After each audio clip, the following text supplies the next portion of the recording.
dari Pak Rejat punya buku yang berjudul Kidung Agung dari Timur itu, serangkum dari awal hingga akhirnya. Ya,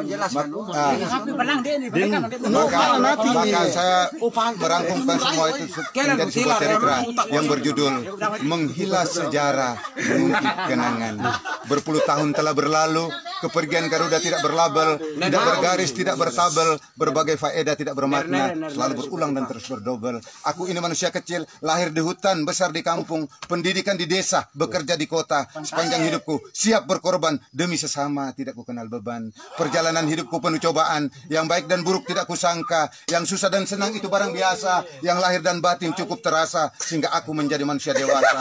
Dewasa hidupku berada di kota, pekerjaan yang aneh tetapi nyata. Kota kenangan ibu kota Jakarta, kota idaman Lampung Permai, kota kebanggaan Bogor yang nyaman, Tirosa Kupang kota kesayangan, Kalabahi Alor kota kemenangan, Laran Tukarenya kota ketenangan, daerah Lembata kota kedamaian. Bertahun-tahun ku rela menderita, selalu dipaksa meskipun tersiksa, seperti penjara yang tidak diperiksa.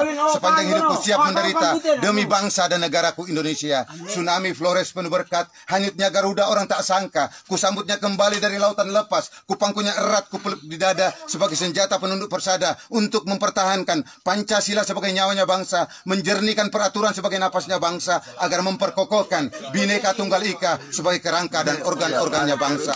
Budaya boleh berbeda-beda sesuai suku-suku dan bangsa-bangsanya, agama akan bertingkat-tingkat sesuai masa kehadirannya, namun Pancasila tetap bulat utuh mencakupi seluruh Indonesia ibarat garis khatulistiwa.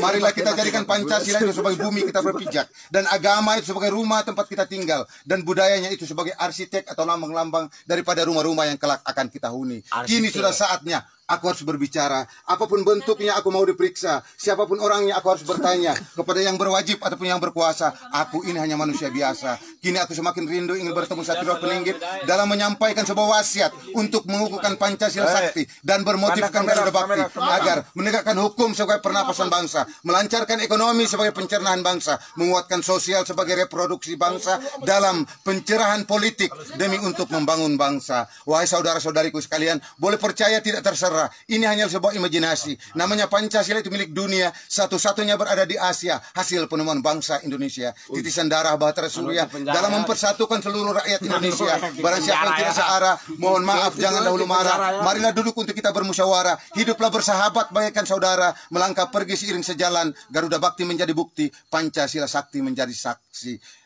Akhir kata, pai Rian Raya, nimon roho natan kare kalau ngawang pare, obi sorong harak nateng, naku balewati daten.